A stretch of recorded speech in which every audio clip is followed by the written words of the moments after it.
राष्ट्रीय आय के बारे में। ठीक है, राष्ट्रीय आय के बारे में पढ़ेंगे। ठीक है, तो राष्ट्रीय आय जो है ये क्या होता है पहले हम लोग ये जानते हैं, है ना। अब राष्ट्रीय आय के बारे में नहीं पढ़ेंगे आज। राष्ट्रीय आय के आय में किस किस को इंक्लूड किया जाता है, किन किन आइटम को इंक्लूड किया जाता है, उसको निकालने में राष्ट्रीय आय कैसे निकलता है, इसके बारे में हम लोग डिसाइड मतलब उसके बारे में बात करेंगे। तो उससे पहले हम लोग ये जान लेते हैं राष्ट्रीय आय होता क्या। देखो, किसी देश की उत्पादन व्यवस्था में अंतिम उपभोक्ता के हाथों में पहुंचने वाली वस्तुओं या देश के पूंजीगत साधनों के विशुद्ध जोड़ को ही राष्ट्रीय आय कहते हैं। ठीक है, किसी देश के नागरिकों की सकल घरेलू व विदेशी आउटपुट सकल राष्ट्रीय आय कहलाता है। ठीक है, ये राष्ट्रीय आय का मतलब सिंपल बात, एक सिंपल लफ्जों में सोचो, किसी देश द्वारा उत्पादन व्यवस्था में जैसे मान लो उत्पादन करते करते अंतिम चीज तक पहुंच गए, अंतिम उपभोक्ता के हाथों में जो चीज पहुंचती है वाली वस्तु या देश के पूंजीगत साधनों के विशुद्ध जोड़। पूंजीगत साधन कितने, उनका नेट जो जोड़ है उसकी को क्या बोलते हैं, राष्ट्रीय आय बोलते हैं। ठीक है, तो ये हो गया उसका परिभाषा। अब हम लोग चलते हैं कौन कौन सा आइटम जो है हम लोग इंक्लूड करते हैं राष्ट्रीय आय को काउंट करने में। ठीक है, कैसे काउंट करते हैं, किन किन चीजों को इंक्लूड करेंगे, किन किन चीजों को इंक्लूड नहीं करेंगे, ये ध्यान रखना। ठीक है, देखो अब हम लोग लेके आ गए हैं राष्ट्रीय आय में सम्मिलित की जाने वाले मंदे यानी items to be included in measuring national income. मतलब किस तरह से क्या क्या चीजों को हम इंक्लूड करते हैं जिससे हम लोग को पता चलता है कि नेशनल इनकम क्या होगी, राष्ट्रीय आय क्या होगी। ठीक है, देखो किन चीजों को इंक्लूड करते हैं, पहले ये हम लोग बात करते हैं।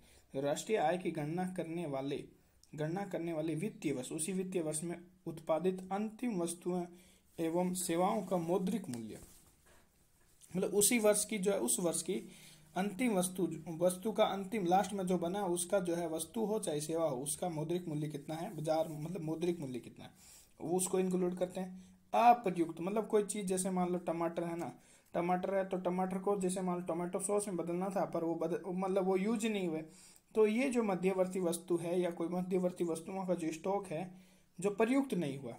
ठीक है, प्रयुक्त हो गया तो फिर वो अंतिम वस्तु का जो दाम होगा वो उसका जुड़ाता है, पर जब प्रयुक्त नहीं हुआ तो उस अप्रयुक्त मध्यवर्ती वस्तु का भी स्टॉक या तथा गणना वर्ष में उत्पादित परंतु उस वित्तीय वर्ष में ना बिका स्टॉक, मतलब उसने उत्पादित तो कर लिया। जैसे मान लो टमाटो सॉस है उसने उत्पादित तो 1000 कर लिए, अब 1000 कर लिए पर बिके नहीं अभी, है ना। तो जो नहीं बिका है, जैसे मान लो 500 बिका तो 500 बच गए, तो उन 500 बचे हुए को भी इंक्लूड करते हैं, ध्यान रखना।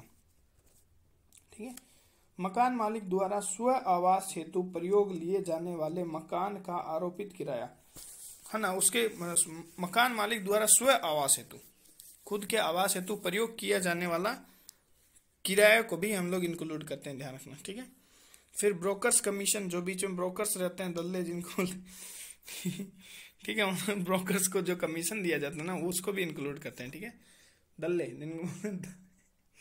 नासिम दल्ले एक बात था उसमें भी ऐसे बोलते थे, तो जो ब्रोकर्स हैं उनके लिए जो कमीशन होता है उसको भी इंक्लूड किया जाता है ना। भारत सरकार द्वारा नागरिकों को दी जाने वाली निःशुल्क सेवाएं, ध्यान रखना, जैसे मान लो चिकित्सा सुविधा देती है सरकार, है ना, जो चिकित्सा सुविधा है या कहीं पीडीएस प्रणाली में जो देती है उन सबको भी इंक्लूड किया जाता है। ठीक है, फिर सैनिक और सुरक्षा सेवाओं पर किया जाने वाला खर्च, जैसे हमारे सैनिक हमारे सेना पे जो पैसा खर्च किया जाता है उसमें भी इसको इंक्लूड किया जाता है। कंपनियों द्वारा दिया जाने वाला लाभांश, मतलब कंपनी अपना लाभांश किसी को दे तो उस पर सरकार टैक्स लगा देती है और उस टैक्स से जो पैसा आ जाता है उसको भी इंक्लूड किया जाता है। ठीक है, भविष्य निधि कोष में मालिकों द्वारा किया गया अंशदान, भविष्य निधि कोष में मालिकों द्वारा अगर किया गया अंशदान है तो उसको इंक्लूड करेंगे, अगर वही कर्मचारी रहता है तो शायद उसको इंक्लूड नहीं करता, आगे उसमें दिया हो रहेगा। ठीक है, संसद सदस्यों को दिए जाने वाला भत्ता, अगर संसद सदस्य जैसे मोदी जी इन सबको है ना, वित्त मंत्री, इन सबको जो है जो भी पैसा मिलता है भत्ता मिलता है वो सबको इंक्लूड किया जाता है, क्योंकि भाई उन्होंने काम किया है, उत्पादन किया है, काम है ना, इतना घूम रहे हैं, इतना काम कर रहे हैं, इधर उधर जो भी काम कर रहे हैं उनको उसके लिए उसको बदले में उनको पैसा मिला, ऐसे फालतू में नहीं मिला। ठीक है, फिर विदेशी पर्यटकों द्वारा किया जाने वाले व्यय, जो विदेशी पर्यटक जो यहाँ पे आके व्यय करके जाते हैं उसको भी इंक्लूड करते हैं। ठीक है। और विदेशों में स्थित जो भारतीय बैंकों की शाखाओं द्वारा जो लाभ कमाया जा रहा है ना, जैसे मान लो कि एसबीआई का मान लो कहीं अमेरिका में कोई शाखा है, तो वो जो लाभ कमाएगी ना अमेरिका में शाखा जो लाभ कमाएगी, उसी लाभ को उस लाभ को भी इंक्लूड किया जाता है। ठीक है। अब हम लोग वो चीजें पढ़ेंगे या वो आइटम्स पढ़ेंगे जिसको नेशनल इनकम, जब हम लोग मान लो सरकार जोड़ती है, जो केंद्रीय सांख्यिकी विभाग है या ऑफिस है ना, सेंट्रल स्टैटिक ऑफिस जिसको बोलते हैं ना, स्टैटिस्टिकल ऑफिस है ना, केंद्रीय सांख्यिकी सीएसओ जिसको बोलते हैं, सीएसओ सेंट्रल स्टैटिस्टिकल ऑफिस है ना, केंद्रीय सांख्यिकी विभाग या ऑफिस जो भी बोल दो। ठीक है। ये जो है राष्ट्रीय आय की गणना करती है, तो इसके द्वारा किस किस चीज को इंक्लूड नहीं किया जाता है। अब एक थोड़ा इम्पोर्टेंट नोट देखो कि मूल्यह्रास या पूंजी का उपभोग सकल उत्पाद में शामिल होता है। सकल उत्पाद में तो शामिल होता है, परंतु अगर शुद्ध राष्ट्रीय आय में शामिल नहीं होता। अगर मूल्यह्रास को, मतलब कुल मिला के मूल्यह्रास को या पूंजी उपभोग को ना, पूंजी का उपभोग को, इसको जो है हम लोग नेशनल इनकम में नहीं इंक्लूड करते हैं। ठीक है, ध्यान रखना, नेशनल इसको नहीं इंक्लूड, मूल्यह्रास को नहीं इंक्लूड करते हैं। फिर ऐसी कौन कौन सी आइटम्स है जिसको, या फिर कौन कौन से ऐसे मंदे हैं जिनको हम लोग यूज नहीं करते हैं एज ए नेशनल, जब हम लोग नेशनल इनकम को मेजर करते हैं। ठीक है। तो देखो, नई या पुरानी वस्तुएं जो वित्तीय वर्ष में उत्पादित नहीं है, मतलब जैसे मान लो 2000, मान लो 11-12 का हम लोग नेशनल इनकम निकालना है, तो जैसे मान लो कोई 2007 की कोई चीज है, तो उसको हम लोग इंक्लूड नहीं करेंगे, ना ही 2018 मतलब 18 में या 15 में जो बनने वाली है उसको इंक्लूड नहीं करेंगे, उसका दाम नहीं है ना। नई पुरानी कुछ नहीं, जो वित्तीय वर्ष में उत्पादित हुई है उसी को इंक्लूड करेंगे, जो वित्तीय वर्ष में उत्पादित ही नहीं हुई है उसको नहीं इंक्लूड करेंगे। विदेशों से प्राप्त उपहार, कोई विदेश, जैसे कोई अंग्रेज नहीं, आपने फेसबुक पर किसी को रिक्वेस्ट भेजा, उसको आपसे प्यार हो गया, उसने आपके लिए अंगूठी भेज दी, ठीक है, उस अंगूठी या उस विदेशी उपहार को भी नेशनल इनकम में नहीं जोड़ा जाता है। ठीक है, ध्यान रखना। विदेशी सौदे, वित्तीय सौदे, कोई वित्तीय सौदे हो रहे हैं, शेयर हो रहे हैं, ऋण पत्र हो रहे हैं ना, इन सब का क्रय विक्रय, चाहे ये शेयर या ऋण पत्र राष्ट्रीय आय के आंकलन वाले वर्ष में ही क्यों ना हो रहे हो, नहीं इंक्लूड किया जाता है ना। ठीक है, चाहे मतलब ये जैसे वित्त इस 2011, जैसे मान लो 2011-12 का हम लोग नेशनल इनकम निकाल रहे हैं, तो ये ध्यान रखा कि उसी साल के अंतर्गत अगर इन सब जो है, इन सब का क्रय विक्रय होता है शेयर्स का ना, तो उस सबको इंक्लूड नहीं किया जाता। पूंजीगत लाभ या हानि या अप्रत्याशित लाभ है ना, पूंजीगत लाभ को भी या फिर हानि को भी, या फिर कोई अप्रत्याशित लाभ, अचानक से कोई लाभ हो गया, उन सबको नहीं इंक्लूड किया जाता है। एक गृहस्थ परिवार द्वारा अवकाश में अपने बगीचों में उत्पादित फल सब्जी है ना, जैसे मान लो कोई नॉर्मल होता है छुट्टी में लोग अपने घर में आम, जैसे झारखंड में ज्यादातर लोग अपने घरों में आम सब्जियां ये सब उगाते हैं, तो उन सबको नहीं इंक्लूड किया जाता है, उस सबको उपभोग होता है, तो उन सबका कोई मौद्रिक मूल्य नहीं होता बाजार के आधार पर। ठीक है, तो इसलिए उनको नहीं इंक्लूड किया जाता है। किसी फर्म में रखे हुए स्टॉक की कीमतों में वृद्धि हो जाए है ना, जैसे मान लो मतलब जैसे 1-6 महीना हो गया, लोगों प्याज जो है रख लेते हैं, फिर उसमें अचानक से प्याज या जीरा में वृद्धि हो गई, तो उसमें उत्पादित तो वो उतना ही था ना, उसमें वृद्धि तो गलत तरीके से हुई है ना, महंगाई बढ़ाने से ही सब तरीके से हुई है, वो अपने से नहीं हुई इसमें, इसलिए उनको भी नहीं इंक्लूड किया जाता। ठीक है, ठीक है। वस्तुओं या सेवाओं के उत्पादन में प्रयुक्त मध्यवर्ती वस्तुओं को नहीं इंक्लूड किया जाता है। एक होटल द्वारा क्रय की गई वस्तुओं या अन्य उत्पाद, कोई होटल मान लो कोई चीज खरीद के लाती है, उसमें से जो है सेवा, जो लोग जो यहाँ वहां पे रह रहे हैं, मान लो होटल में जो लोग हैं उनको सेवा देने के लिए, मान लो खाना वाना लेने के लिए सब्जियां उब्जियां लग की जाती है, उनको भी नहीं इंक्लूड किया जाता। किसी लॉटरी में जीता हुआ इनाम या धनराशि को भी नहीं इंक्लूड किया जाता है। चोरी, सट्टेबाजी, जुए से प्राप्त आय को भी नहीं, जैसे मान लो सरकार सट्टेबाजी करवा रही है, उससे प्राप्त जो आय होती है ना, उससे भी नहीं इंक्लूड किया जाता, ध्यान रखना। फिर वृद्धावस्था पेंशन को भी नहीं इंक्लूड किया जाता है। फिर छात्रवृत्ति को भी इंक्लूड नहीं किया जाता है। ठीक है, फिर पर ये ध्यान रखना, सेवानिवृत्त पेंशन को इंक्लूड किया जाता है, ध्यान रखना। ठीक है, जो मतलब रिटायर्ड हो गया आदमी, उसके पेंशन को उसमें इंक्लूड किया जाता है, परंतु वृद्धावस्था पेंशन को नहीं करते हैं, छात्रवृत्ति को नहीं करते हैं, और इसको भी नहीं करते हैं, क्या बोलते हैं, बेरोजगारी भत्ता को, है ना। लॉटरी में जीता गया कोई लाभ, इनाम राशि, भारत में विदेशी बैंकों द्वारा अर्जित लाभ, भारत में जो है कोई विदेशी बैंक रह रहा है ना, और उसके द्वारा अर्जित लाभ जो है, वो सिंपल बात है, वो तो उस वहां पे अमेरिका पहुंचा देगा। मान लो अमेरिका का कोई बैंक है, तो मतलब भारत में रह के वो काम कर रहा है और उसको भारत में लाभ प्राप्त हुआ है, तो उसमें उसका क्या, उसको क्या मिलेगा इंडिया को, तो अमेरिका ले जाएगा अपना पैसा को ना, तो इसलिए उसको भी इंक्लूड नहीं है। वैज्ञानिक खोजों में प्रयोग की जाने वाली वस्तुएं, क्योंकि वैज्ञानिक खोजों में प्रयोग की जाने वाली वस्तुएं बाद में कोई ना कोई चीज बन जाती है, और इसलिए उसको बाद में वो मध्यवर्ती के रूप में काम करती है, इसलिए उनको भी नहीं इंक्लूड किया जाता है। ठीक है। सार्वजनिक क्षेत्रों के उपक्रमों में विनिवेश से प्राप्त, जैसे मान लो ये सरकार का जो है कोई कंपनी था, है ना, जैसे मान लो कोई भी, मान लो रेलवे मान लो सरकार का था, ठीक है, सरकार ने इससे जितने पैसे थे वो सब पैसे खींच लिए, डी इन्वेस्टमेंट कर दिया इसमें, है ना, डी इन्वेस्टमेंट। तो इस डी इन्वेस्टमेंट, जैसे मान लो किसी डी इन्वेस्टमेंट करोगे तो कोई उससे पैसा देगा ना, तभी ना डी इन्वेस्टमेंट होगा। तो ये सरकार, ये जो है पैसा सरकार के पास जो आएगा वापस डी इन्वेस्टमेंट करने, तो इसको भी इंक्लूड नहीं करते। ठीक है। एक गृहस्थ द्वारा अपने घर में किए जाने वाले कार्य, एक औरत जो है वो अपने घर में झाड़ू पोछा खाना ये सब बनाती है, उन सबको भी नहीं इंक्लूड किया जाता है। अब मानने लग गया वो बात अलग, बट नेशनल इनकम में उसको नहीं जोड़ते, ध्यान रखना। भविष्य निधि कोष में स्वयं कर्मचारियों द्वारा किया जाने वाला अंशदान, है ना, ध्यान रखना, मालिक द्वारा किया जाने वाला अंशदान जो है वो इंक्लूड होता है, पर कर्मचारी जहाँ आ जाएंगे बोले कि बेचारे कर्मचारी को क्या इंक्लूड करना है कि नहीं, तो इनको भी नहीं। एक फर्म द्वारा दूसरी फर्म को दिया जाने वाला पैसा, जैसे एक कंपनी, जैसे मान लो अंबानी है, ठीक है, अंबानी जैसे रिलायंस है, अगर वो पैसा दे दे एयरटेल को, ठीक है, एयरटेल को, तो उसको नहीं किया जाता है, उसको भी नहीं माना जाता। क्या हुआ, ऐसे पैसे तो ट्रांसफर हुआ, कहाँ लाभ कुछ हुआ तो नहीं, है ना। दूसरे को जो है लाभांश, जैसे एक फर्म द्वारा दूसरी फर्म को दिया जाने वाला लाभांश, डिविडेंड दे दिया जैसे ना, वो उस तरह से। हस्तांतरण भुगतान व प्राप्ति, जैसे वृद्धावस्था पेंशन, छात्रवृत्ति पेंशन, बेरोजगारी भत्ता, फिर चोरी से, सट्टेबाजी से, इन सब से कमाया गया पैसा, है ना, और इन सब को इंक्लूड नहीं करते।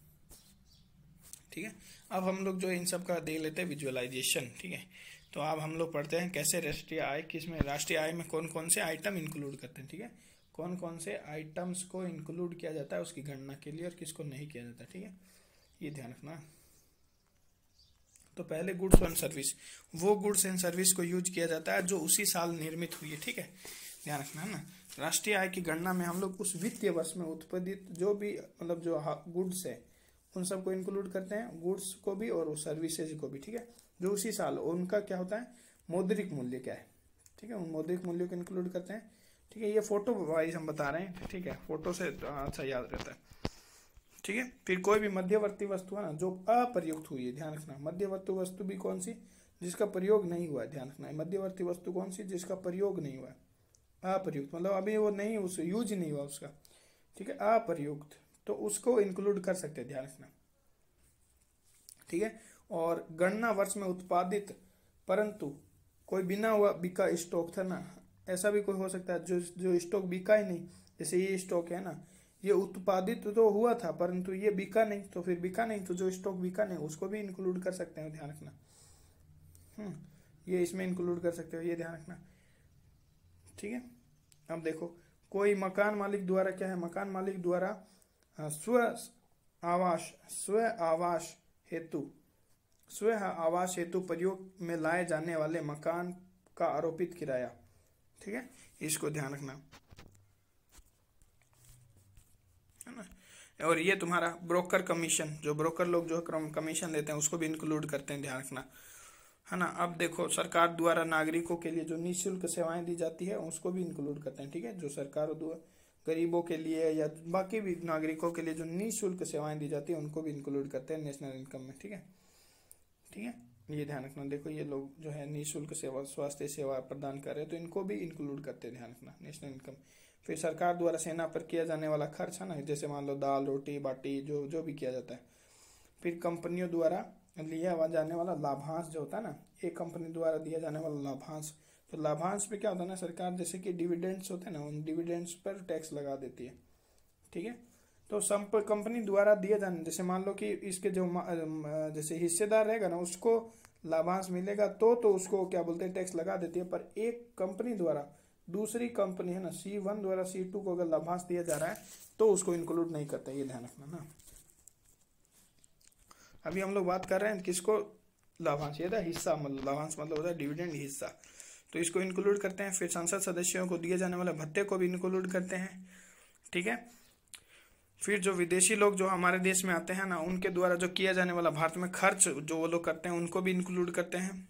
ठीक है, फिर जो हमारे बैंक है विदेशों में उनसे प्राप्त जो आय है, उनसे प्राप्त जो लाभ है, उनको इंक्लूड करते हैं। अगर विदेशों, हमारे देश में विदेशी बैंक है और विदेशी बैंक को कोई लाभ प्राप्त होता है या लाभांश होता है तो वो इंक्लूड नहीं किया जाता है। पर अगर हमारा, जैसे मान लो ये भारत है, ठीक है, और भारत का बैंक जो है, ये तुम्हारा ये भारत का बैंक है मान लो, ठीक है, अमेरिका में, ये अमेरिका है, ठीक है, अमेरिका में अगर हमारा बैंक है और वो कोई लाभ कमाता है तो वो हम इंक्लूड करेंगे। अगर अमेरिका का कोई बैंक है यहाँ पे अमेरिका का और वो कोई लाभ कमाता है तो वो अमेरिका इंक्लूड करेगा, हम लोग इंक्लूड नहीं करेंगे, ठीक है। तो ये वो चीजें थी जिसको एक मूल्यह्रास वाला बता दें, मूल्यह्रास को इंक्लूड नहीं किया जाता, ठीक है। ये मूल्यह्रास है, देखो ये मूल्यह्रास दिया, मूल्यह्रास किसे कहते हैं, इनको इंक्लूड नहीं करना है, ठीक है, नेशनल इनकम में, नहीं तो नेशनल इनकम का मजा आ जाएगा, है कि नहीं, खतरनाक मूल्यह्रास है कि नहीं। ये देखो जो भी है, अब देखो किसको किसको इंक्लूड नहीं करना है, यहाँ से हम लोग उन पे डिस्कस करेंगे जिसको इंक्लूड नहीं करना है, उन आइटम को इंक्लूड नहीं करना है। तो पहला हो गया कि भाई वही नई और पुरानी वस्तुएं जो उस साल पैदा नहीं हुई है, जैसे मान लो कोई, जैसे मान लो 2015 और 16 का हम लोग मान लो कि नेशनल इनकम निकाल रहे हैं और हम लोग सोच रहे हैं कि 2014 में जो वस्तुएं हुई थी उनके बारे में भी जोड़ लेना, उनके बारे में नहीं ना, या 2018 में जो उत्पादित होने वाली उनको, तो उसी साल उत्पादित होनी चाहिए, नई और पुरानी को इंक्लूड नहीं करते हैं। साथ साथ में विदेशों से मिले हुए उपहार को भी इंक्लूड नहीं करते हैं ना, जैसे मान लो कि आपने फेसबुक पे कोई गर्लफ्रेंड बनाई अंग्रेजनी को, उसने आपको रिंग भेज दिया तो उसको इंक्लूड नहीं करेगी सरकार, ठीक है, ठीक है, गिफ्ट को इंक्लूड नहीं, शेयर को इंक्लूड नहीं करती है, ठीक है, शेयर को भी इंक्लूड नहीं करते, उसी साल के ही क्यों ना हो। डिबेंचर को भी इंक्लूड नहीं करते हैं ना, डिबेंचर या भी कोई भी वित्तीय सौदे होते हैं, जैसे मान लो मैंने पैसे इधर से इधर ले लिया ना, मैंने भाई से मेरे को 1,000 रुपये लेना था, मैंने उसे पैसे ले लिए, तो वो भी सब भी नहीं है ना, वो सब को भी नहीं इंक्लूड करता है। कैपिटल गेन, पूंजीगत लाभ को भी नहीं इंक्लूड करता है, ठीक है, पूंजीगत लाभ या अप्रत्यक्ष लाभ जो होता है ना उन सबको भी इंक्लूड नहीं करते हैं, या हानि, लाभ हो या हानि हो उन सबको भी इंक्लूड नहीं करते हैं, ठीक है, कैपिटल गेन बोलते हैं। या फिर घर में कोई, जैसे मान लो गृहस्थ आदमियों द्वारा जो है अपने बगीचों में आम सब्जियां ये सब उगाया जाता है, उनको भी नहीं इंक्लूड करते, क्योंकि उनका मौद्रिक मूल्य, बाजार मूल्य उनको नहीं पता होता है, क्योंकि वो सिर्फ अपने उपभोग के लिए कर रहे हैं, ठीक है, तो उनको भी इंक्लूड नहीं करते। फिर जो कोई वस्तुओं का स्टॉक है ना, ये किसी फर्म में रखे हुए वस्तुओं की कीमती में वृद्धि, जैसे मान लो पड़े पड़े जो है इनकी कीमतों में वृद्धि हो जाए, जैसे मान लो कि पड़ा रहा ये 6 महीने इसने बेचा, कुछ बच गया, फिर 6 महीने बाद इसकी जो है मूल्य 10 रुपए से 20 हो गया, तो इसको भी इंक्लूड नहीं करेंगे, ठीक है, जो स्टॉक बचे हुए हैं, ठीक है। फिर जो है उसको भी नहीं, मध्यवर्ती उत्पाद कोई है ना, मध्यवर्ती उत्पाद है उसको भी इंक्लूड नहीं करेंगे, मिडिल जो लिखा है ना, मिडिल मध्यवर्ती उत्पाद उसी को, ठीक है। फिर कोई होटल द्वारा जो सब्जियां या फिर कोई वस्तुएं यूज की जाती है उनको भी नहीं यूज करते हैं, ठीक है। फिर लॉटरी, इन सबको इंक्लूड नहीं करते हैं ना, लॉटरी सबको भी, लॉटरी या फिर लॉटरी से जो हानि लाभ इन सबको भी, लॉटरी से होने वाला लाभ हानि दोनों को नहीं करते हैं, ठीक है। फिर फॉरेन बैंक्स जो इंडिया में लाभ कमा रहे हैं उनको भी नहीं इंक्लूड करते हैं, ठीक है, ठीक है, ये भी ध्यान रखना ना। अब देखो, और वैज्ञानिकों द्वारा जो चीजें की यूज की जाती है खोज के लिए उनको भी नहीं यूज करते हैं, ठीक है। और कौन कौन सा देखो, देखते जाओ ना। और सरकार कोई जो है डी इन्वेस्टमेंट करती है किसी जो पब्लिक सेक्टर यूनिट में, तो उसमें भी हम लोग नहीं, जैसे मान लो उसे पैसे निकलवा लिए, जैसे मान लो रेलवे से पैसे सरकार ने निकलवा लिए, तो उसमें भी हम लोग उसको इंक्लूड नहीं करते हैं, क्योंकि वो कोई थोड़ी इनकम हुआ, सरकार का कोई इनकम थोड़ी है, बस वो पैसे निकलवा लियो, कहीं पे थे वो पैसे पड़े हुए थे, बस वो उसने निकाल लिया, तो उसको भी इंक्लूड नहीं करते नेशनल इनकम में, ठीक है। फिर जो गृहिणी है जो उनके द्वारा जो कार्य किए जाते हैं उनको भी नहीं, देखो ये लेडीज काम कर रही है तो इनके काम को भी कभी नेशनल इनकम में नहीं जोड़ा जाता ना, ठीक है, गुस्सा हो गए लेडी लोग। फिर कर्मचारी जो होते हैं ना, उन कर्मचारियों के द्वारा जो भविष्य निधि कोष में जो पैसे जमा करने जाए, जो उनको भी नहीं इंक्लूड किया जाता है, हालांकि मालिक वाले को इंक्लूड किया जाता है, ध्यान, ठीक है। फिर जो है एक फर्म द्वारा दूसरे फर्म को जो पैसा या लाभांश दिया जाता है ना, उसको नहीं इंक्लूड किया जाता है। एक कंपनी द्वारा, ध्यान रखना, जैसे श्री राम ट्रांसपोर्ट वाला ना किसी को, जैसे टाटा वाले को लाभांश देगा तो उसको इंक्लूड नहीं करेगा, ध्यान रखना, ठीक है। अब जो है जैसे कि वृद्धावस्था पेंशन जो होता है उसको भी इंक्लूड नहीं किया जाता है, ठीक है। फिर सट्टे चोरीबाजी हम पहले बता दी ना, सट्टे चोरी और जुए से पैसे जीते हुए या सरकार ने उसके द्वारा जो पैसे जब्त किए हैं उसको भी इंक्लूड नहीं किया जाता है, ठीक है। या फिर स्कॉलरशिप, बच्चों को छात्रवृत्ति जो दिया जाता था उसको भी नेशनल आय में इंक्लूड नहीं करते। फिर जो बेरोजगारी भत्ता जो दिया जाता है ना, बेरोजगारी भत्ता, देखो ये बेरोजगारी भत्ता, फोटो से तुमको पता चल जाए। बेरोजगारी भत्ता है, इन सबको भी इंक्लूड नहीं किया जाता। तो ये आज हम लोग ने जाना कि किन चीज़ों को इंक्लूड करते हैं और किसको नहीं राष्ट्रीय आय में, ठीक है। तो ये एक मतलब क्वेश्चन हो सकता है कि किस निम्न में से किन वस्तुओं या किन आइटम्स को नेशनल इनकम के रूप में एज ए यूज करते हैं इंक्लूड करने में। तो ये ध्यान रखना बस। Thank you.